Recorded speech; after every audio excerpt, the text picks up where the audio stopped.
Doctor Shafiqur রহমানের ID hack নিয়ে সর্বশেষ যা জানা গেল। আজ খুলনা ও যশোর যাচ্ছেন তারেক রহমান।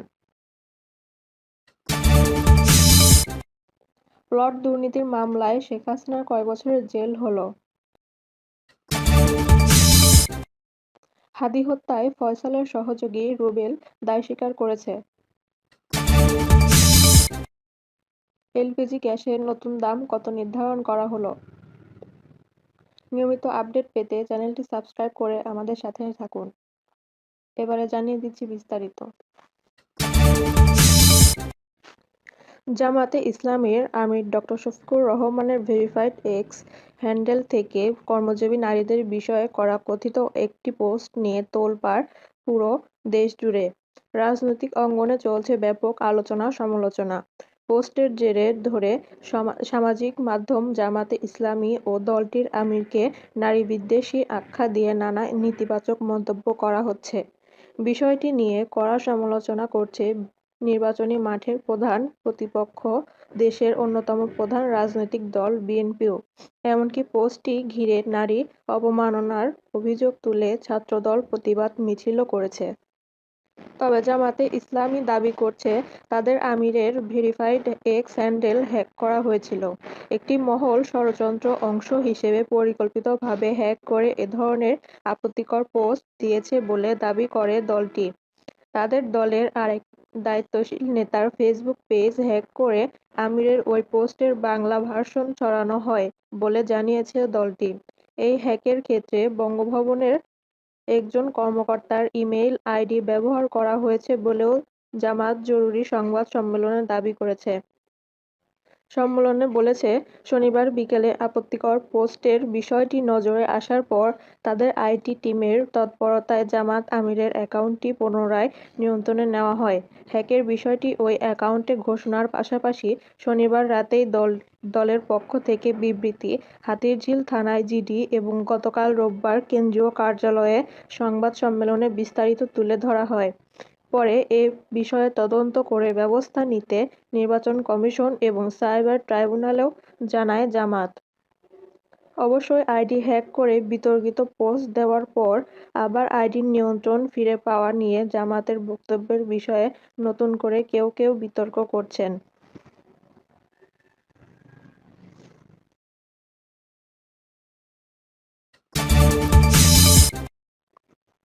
বিএনপি চেয়ারম্যান তারেক রহমান নির্বাচনী জনসভায় যোগ দিতে আজ সোমবার খুলনা ও যশোরে আসছেন। প্রথম খুলনায় এবং পরে যশোরে জনসভায় কর্মী সমর্থকদের উদ্দেশ্যে বক্তব্য দেবেন তারেক রহমান। খুলনার প্রভাতী স্কুল মাঠে আজ বেলা 11টায় বিএনপির নির্বাচনী জনসভা অনুষ্ঠিত হবে। এতে তারেক রহমান দক্ষিণাঞ্চলের সার্বিক উন্নয়ন ও অর্থনৈতিক পুনর্জাগরণের নানা পরিকল্পনা তুলে ধরবেন বলে জানিয়েছেন জেলা বিএনপির নেতৃবৃন্দ। গতকাল রোববার দুপুরে খুলনার একটি হোটেলে আয়োজিত প্রেস ব্রিফিংয়ে বিএনপির নির্বাহী কমিটির ছাত্র বিষয়ক সম্পাদক এবং খুলনা-৩ আসনের প্রার্থী রাকিবুল ইসলাম বকুল এসব তথ্য জানান। তিনি বলেন, জনসভাকে কেন্দ্র করে খুলনাসহ দক্ষিণ-পশ্চিমাঞ্চলের নেতাকর্মীদের মধ্যে ব্যাপক উৎসাহ-উদ্দীপনা বিরাজ করছে।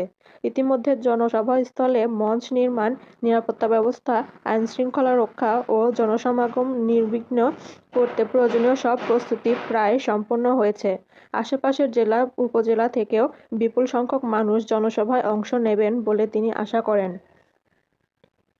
প্রেস ব্রিফিংয়ে উপস্থিত ছিলেন বিএনপির তথ্য বিষয়ক সম্পাদক ও খুলনা-৪ আসনের প্রার্থী আজিজুল বারী হেলাল, খুলনা-২ আসনের বিএনপির প্রার্থী নজরুল ইসলাম মঞ্জু, খুলনা-৬ আসনের প্রার্থী এস.এম. মনিরুল হাসান বাপ্পি, মহানগর বিএনপির সভাপতি শফিকুল আলম মনা ও সাধারণ সম্পাদক শফিকুল আলম তুহিন। খুলনায় জনসভা শেষে তারেক রহমান আজ দুপুরে যশোর উপশহর কলেজ মাঠে অনুষ্ঠিতব্য জনসভায় বক্তব্য দেবেন। গতকাল দুপুরে যশোর প্রেস ক্লাবে আয়োজিত সংবাদ সম্মেলনে দলের ভারপ্রাপ্ত সাংগঠনিক সম্পাদক ও যশোর-৩ আসনের প্রার্থী অনিন্দ্য ইসলাম অমিত এ তথ্য জানান।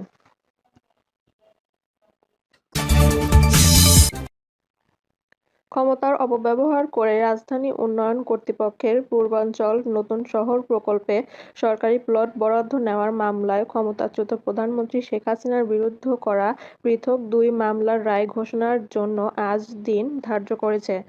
শেখ হাসিনার পাশাপাশি তার ছোট বোন শেখ রেহেনার ৩ সন্তান টিউলিপ সিদ্দিক, রাদওয়ান, মুজিব সিদ্দিক ও আজমিনা সিদ্দিক সহ ২২ জনের বিরুদ্ধে রায় ঘোষণা হবে আজ। সোমবার ঢাকার বিশেষ জজ আদালত ৪ এর বিচারক রবিউল আলমের আদালত এই রায় ঘোষণা করবেন। শেখ হাসিনা পরিবারের সদস্য ছাড়াও আসামি রাজুক, গণপূর্ত মন্ত্রণালয়ের কর্মকর্তারাও।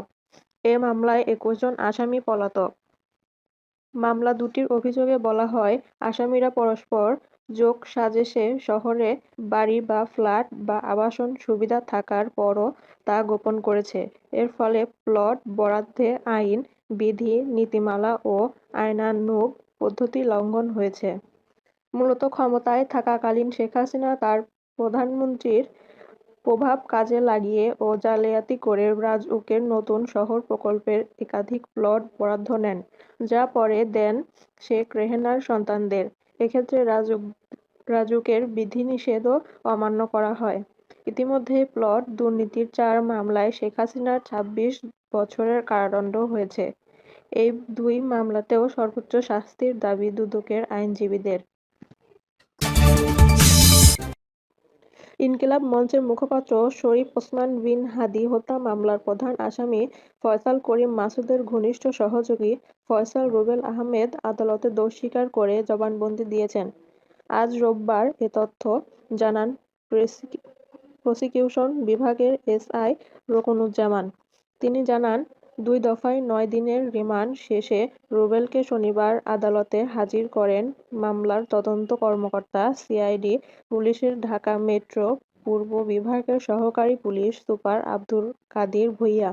রুবেল স্বেচ্ছায় স্বীকারোক্তিমূলক জবানবন্দি দিতে সম্মত হওয়ায় তা রেকর্ড করার আবেদন করেন তদন্ত কর্মকর্তা।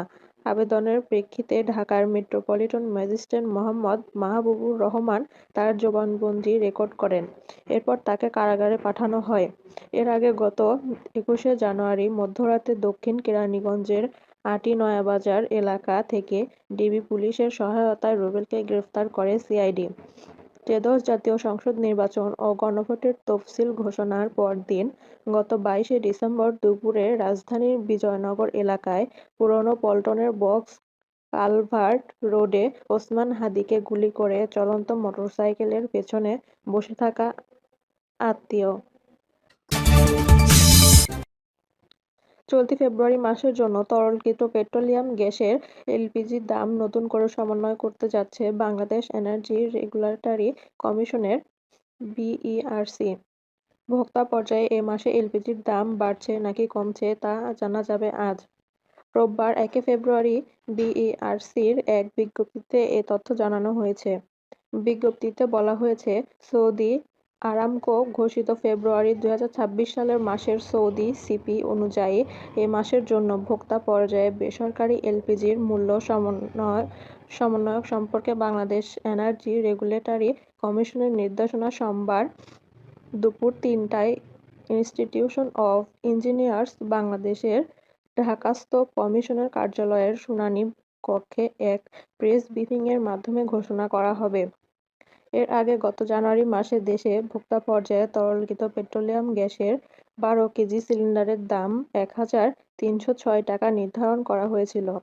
আর গত ডিসেম্বরে ১২ কেজি এলপিজি সিলিন্ডারের দাম ১,২৫৩ টাকা নির্ধারণ করেছিল বিইআরসি। উল্লেখ্য, গত বছরের মার্চ থেকে বিশ্ববাজারের সঙ্গে সামঞ্জস্য রেখে জ্বালানি তেলের স্বয়ংক্রিয় মূল্য নির্ধারণ শুরু করেছে সরকার। এরপর থেকে প্রতি মাসে এলপিজি গ্যাসের নতুন দাম ঘোষণা করে বাংলাদেশের এনার্জি রেগুলেটরি কমিশন।